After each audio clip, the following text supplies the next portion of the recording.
जय गुरु जी। सत्संग bye Jaya aunty on 26 दिसंबर 2016। गुरु जी, हम संगत को किस तरह से हंसाते खिलाते आध्यात्मिक मार्ग पर तेजी से लिए जा रहे हैं, ये अद्भुत है। कुछ समय पहले हम संगत जिसे सोल क्या है इसकी जानकारी भी नहीं थी, कर्म क्या होता है और इसका चक्कर क्या है इसकी भनक भी नहीं थी। ये बात अलग है कि किसी क्षण में जब भी हम दुखी या परेशान होते तो कह बैठते कि मेरा तो कर्म ही खराब है, पर हम इसका मतलब भी नहीं समझते थे। कर्म कहते थे पर कर्म कहते थे पर मतलब होता तथा कि हमारा भाग्य खराब है। अब जब गुरुजी ने समझाया कि कर्म थ्योरी समझ पाए हो या ना समझ पाए हो, पर हम बहुत ही भाग्यशाली हैं, इतना जरूर समझ आ गया। जिसकी नैया को पार उतारने के लिए खुद शिवाएं हों, वो यदि भाग्यशाली नहीं है तो फिर कौन होगा। आज भी इंदौर में सत्संग था। बहुत संगत नहीं है यहाँ, पर जो भी जुड़े शुद्ध भाव से जुड़े। यहाँ दिल्ली या अन्य शहरों वाली बात नहीं है जहां गुरुजी से जुड़ना या सत्संग करना स्टेटस सिंबल हो गया हो। कम संगत है पर भाव सच्चे हैं, तो हर सत्संग में गुरुजी अपने वहां आने का प्रूफ भी देते हैं। आज गुरुजी के दर्शन में उनके ललाट पर शिवजी के ललाट वाली 3 लाइनें, जिसे शायद त्रिपुंड कहा जाता है, वो बना हुआ था। गुरुजी के ललाट पर ही बाएं तरफ गुरुजी का एक अलग दर्शन हो रहा था। टीके पर ओम भी बना हुआ था। नई और पुरानी संगत सभी निहाल हो जाते हैं ऐसी ब्लेसिंग्स देखकर। गुरुजी किस तरह से हमारे पल पल की खबर रखते हैं, इसका अपना ही अनुभव शेयर करती हूँ। कल जिस संगत की चर्चा की है पोस्ट में, वो संगत गुरुजी की कितनी बड़ी भक्त है ये तो वो और गुरुजी जाने। मुझे जो आदेश था उनके सत्संग को अच्छे से लिखना है। बहुत ही उच्च स्तर का सत्संग था। थोड़ी सी घबराहट हो रही थी कि कहीं कुछ छूट ना गया हो, और इस बात से परेशान थी कि जिस मैसेज को संगत तक पहुंचाने के लिए गुरुजी ने मुझ तक ये सत्संग पहुंचाया है, उसे पूरे सही तरीके से मैं प्रस्तुत कर सकूं। रात को देर हो गई थी पोस्ट करने में। सोचा जिस आंटी का है उन्हें तो फोन उस वक्त किया नहीं जा सकता, अब गुरुजी ही बताएंगे। सुबह जब नियत समय पर काम खत्म करके व्हाट्सएप चेक किया तो उसी संगत आंटी का मैसेज था कि रात भर वो मेरे साथ रही हैं। इन्हें उठाया गया जैसे कि ये किया करती हैं। इन्होंने मंत्र जाप किया, जिनके बीच में ही इन्हें मैसेज मिलता है कि आज इन्हें मेरे लिए मैसेज था कि जहां इन्होंने दीवार के साइज का गुरुजी का दर्शन लगा देखा, उस पर गुरुजी ने टिक मारा था, सही वाला टिक। मैं खुश हो गई, सिर्फ इतना ही जानकर कि गुरुजी ने याद किया है। आगे का मैसेज आंटी ने साफ किया कि गुरुजी ने मेरी सेवा को स्वीकार किया है इस टिक मार्क से। टीचर के प्रोत्साहन के 2 शब्द कितने गहरे असर करते हैं, ये मैं इस ब्लेसिंग से महसूस कर सकती हूँ। मेरे रात के संशय का जवाब दे दिया है गुरुजी ने। पास खड़े होकर सुनाने के लिए कोई सत्संग नहीं होता, क्योंकि हर होने वाली घटना तो मैं यहाँ शेयर कर देती हूँ। गुरुजी ने भी कहा है कि हमारे आर पार एक जैसा दिखने लगे तभी हमारा आध्यात्मिक उत्थान हुआ है। आज अपने हाल के कुछ आध्यात्मिक अनुभव शेयर किए हैं। हम सभी के सोल्स के अपलिफ्ट को ध्यान में रखकर। मेरे बाद एक आंटी आई और उन्होंने कहा कि मुझे गुरुजी का हुक्म हुआ है कि मैं जो भी कह रही हूँ उसे ध्यान से सुनना है, क्योंकि ये सभी संगत के लिए मैसेज है। अब हम यहाँ देख सकते हैं कि गुरुजी को पता है कि मेरे मुंह से क्या बोल निकलवाने हैं, तभी तो पहले से ही इन आंटी को सचेत कर दिया। मैसेज जो शेयर करवाया गुरुजी ने कि यदि हम मंदिर जाते वक्त अपना इफ बट किंतु परंतु छोड़ के जाएं तो तुरंत ही हमारी सोल गुरुजी यानी परमात्मा से जुड़ जाएगी और उनके कहे शब्दों को समझकर आगे बढ़ेगी। सभी आत्मा परमात्मा के ही तो अंश हैं, यानी हम जो भी कुछ कर रहे हैं इस आत्मा को परमात्मा गुरुजी में विलीन करने के लिए ही है। हर संगत की कोशिश यही रहनी चाहिए कि वो ज़्यादा से ज़्यादा शुद्धता ग्रहण कर सके। हमें अपने को शुद्ध करने के लिए कुछ एक्स्ट्रा करने की ज़रूरत नहीं है। हम जो कर रहे हैं उसमें ही अपनी सोच सही करनी है। जैसे जैसे हम नेगेटिव सोच को परे धकेलते जाएंगे, पॉजिटिव सोच अपना घर बनाती जाएगी।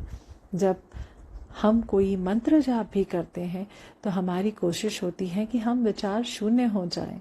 अब ये होना लगभग असंभव सा है, पर जो हम कर सकते हैं कि अपनी सोच बाकी दुनियावी पदार्थों या घटनाओं से हटाकर ईश्वर की दिव्यता पर केंद्रित किया जा सकता है।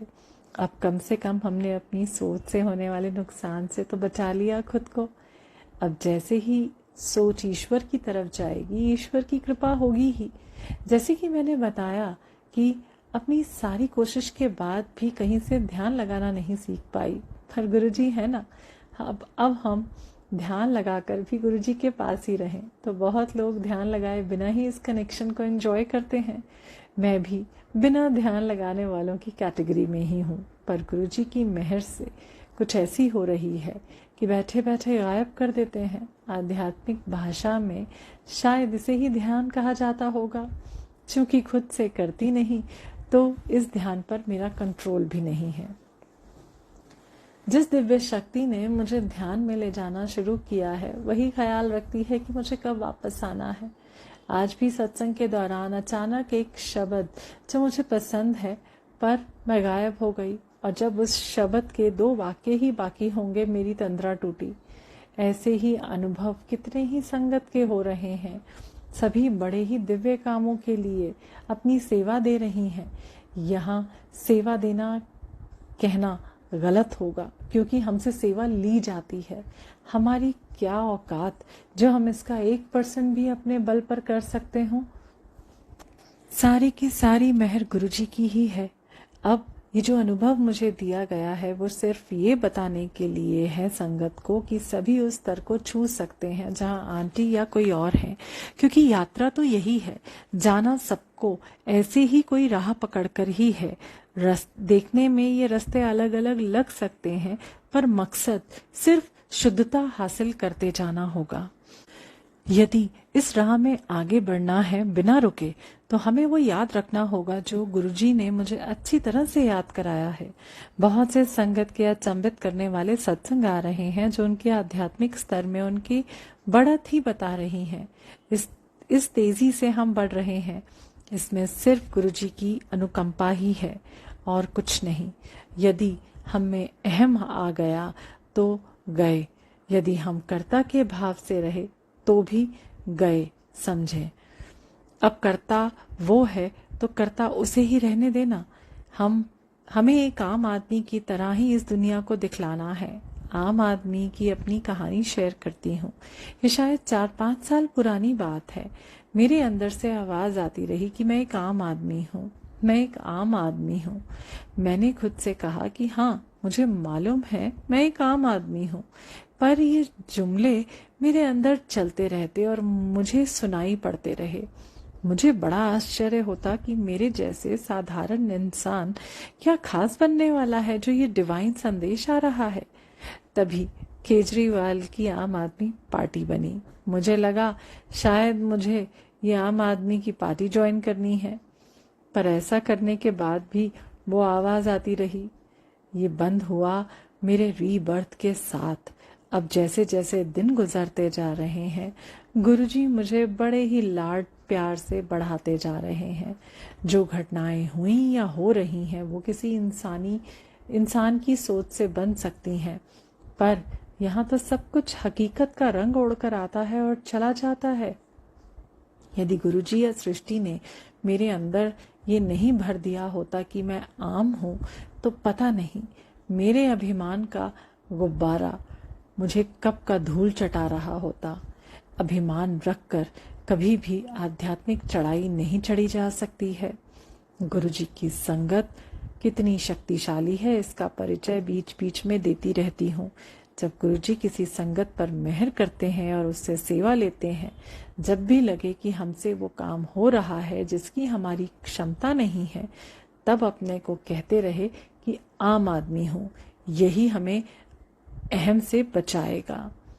गुरुजी बहुत प्यारे हैं और सभी संगत को बहुत प्यार करते हैं।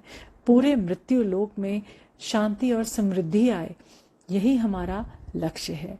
जिसे हमारे गुरुजी के बारे में नहीं पता, वो कह सकता है कि चींटी चली पहाड़ गिराने, पर यहाँ चींटी पहाड़ नहीं गिरा रही है, पहाड़ खुद गिरा जा रहा है रास्ता देने के लिए। हमारी आत्मा परमपिता गुरुजी की मेहर से पहाड़ की तरह सामने दिखते सोल्स को रिहा कर रही है। अब ये काम तो कोई एक बंदा नहीं कर सकता, इसलिए गुरुजी को अपनी आर्मी चाहिए। एक एक सिपाही अपने गोल के प्रति इतना सजग कि कहीं गलती की कोई गुंजाइश नहीं। यहाँ गलती हुई कि टीम से बाहर।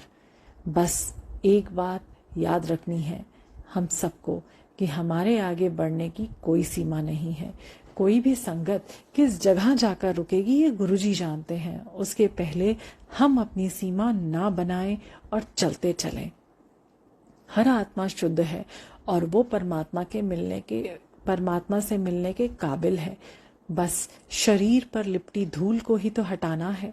सब कुछ हमारे साथ हो रहा है।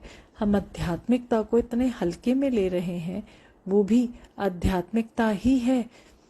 खुश रहना और किसी का दिल ना दुखाना जैसी छोटी छोटी बातों पर प्रैक्टिस करके हम तेजी से आगे बढ़ते जाएंगे। बहुत कुछ करने का इंतजार ना करें हम।